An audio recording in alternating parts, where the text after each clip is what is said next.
സ്വർലയ സൂര്യനൃത്ത സംഗീതോത്സവത്തിന് December 21-ന് തിരിതെളിയും.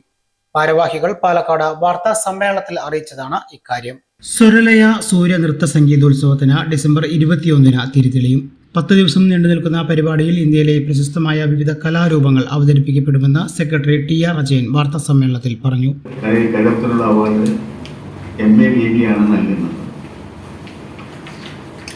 Satheesh ബാബുവിനുള്ള award നൽകുന്നത് പൊതുമരാമത്ത് tourism വകുപ്പ് മന്ത്രി റിയാസാണ്. സമാപന സമ്മേളനം ഉദ്ഘാടനം ചെയ്യുന്നത് സജി ചെറിയാനാണ്. ഇത്രയും നമ്മുടെ പ്രഗത്ഭരായ ആളുകൾ അതിഥികളായിട്ട് പങ്കെടുക്കുന്നുണ്ട്. അത് കൂടാതെ വിവിധ മേഖലകളിൽ നിന്നുള്ള ആളുകളെല്ലാം എല്ലാ ദിവസവും അതിഥികളായിട്ടും പങ്കെടുക്കുന്നത്. അന്തർദേശീയ സംഗീതജ്ഞനും ഗ്രാമി അവാർഡ് ജേതാവുമായ ഡോക്ടർ എൽ ശങ്കർ 21-ന് ഡബിൾ വയലിൻ വായ്പാട്ട് അവതരിപ്പിക്കും. ഹിന്ദുസ്ഥാനി, കർണാട്ടിക്, ഗാനമേള, ഫ്യൂഷൻ, ഉപകരണ സംഗീതം ഉൾപ്പെടെ 26ഓളം വിവിധ കലാരൂപങ്ങൾ 10 ദിവസങ്ങളിലായി അരങ്ങിലെത്തും. കലാമണ്ഡലം രാമൻകുട്ടി നായർ പുരസ്കാരം പത്മശ്രീ കൈതപ്രം ദാമോദരൻ നമ്പൂതിരിക്കും, സ്വരലയ വിജയ ജയരാജ് പുരസ്കാരം പിന്നണി ഗായകൻ സതീഷ് ബാബു കോഴിക്കോടിനും 28-ന് സമർപ്പിക്കും. ഒരു വർഷക്കാലം വിദ്യാർത്ഥികൾക്കും പൊതുജനങ്ങൾക്കുമായി സ്വർലയ നടത്തിയ മത്സര വിജയികൾക്കുള്ള സമ്മാനവും സ്വർലയ വേദിയിൽ സമർപ്പിക്കും. ഇതോടൊപ്പം അധ്വാനത്തിലൂടെ പ്രശസ്തിയിലെത്തിയ പാലക്കാട്ടിലെ പ്രതിഭകളെയും ആദരിക്കും. 10 ദിവസങ്ങളിലായി കേരളത്തിനകത്തും പുറത്തുമുള്ള കലാ സാംസ്കാരിക പ്രവർത്തകർ സ്വർലയ വേദിയിലെത്തും.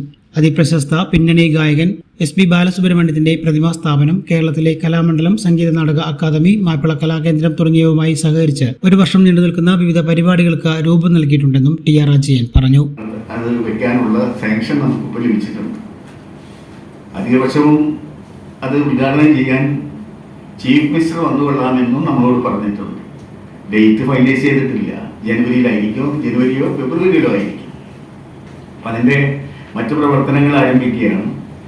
അതിനോടനുബന്ധിച്ച് നമ്മളൊരു 3 ദിവസം നീണ്ടു നിൽക്കുന്ന പരിപാടി വെക്കുന്നുണ്ട്. ആളുകൾക്കുള്ള മത്സരങ്ങൾ. അവസാനത്തെ ദിവസം കേരളത്തിലെ എല്ലാ പ്രധാനപ്പെട്ട ഗായകരും വന്നു പോരുന്ന SPBയുടെ പാട്ടുകൾ പാടുന്ന ഒരു പരിപാടി ഇവിടെ പ്ലാൻ ചെയ്തിട്ടുണ്ട്. അത് വാസ്തവത്തിൽ നമുക്ക് കിട്ടുന്ന വലിയൊരു ഭാഗ്യമായിട്ട് ഉള്ള ഒന്നാണ്. പിന്നെ നമ്മൾ ആലോചിച്ചുള്ളത് കേരള കലാമണ്ഡലത്തിൻ്റെ സഹായത്തോടെ ഒരു നൃത്തോത്സവം പ്ലാൻ ചെയ്യുന്നുണ്ട്.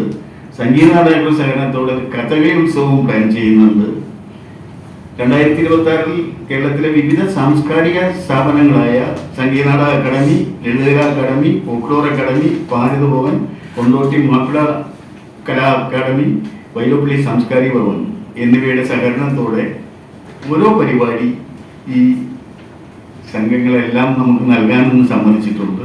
അതിൻ്റെ ഡീറ്റെയിൽസ് വർക്കൗട്ട് ചെയ്ത് ഒരു വർഷം കംപ്ലീറ്റ് നമ്മൾ എല്ലാ പരിപാടികളും ഷെഡ്യൂൾ ചെയ്യാനുള്ള പുറപ്പാടിലാണ്.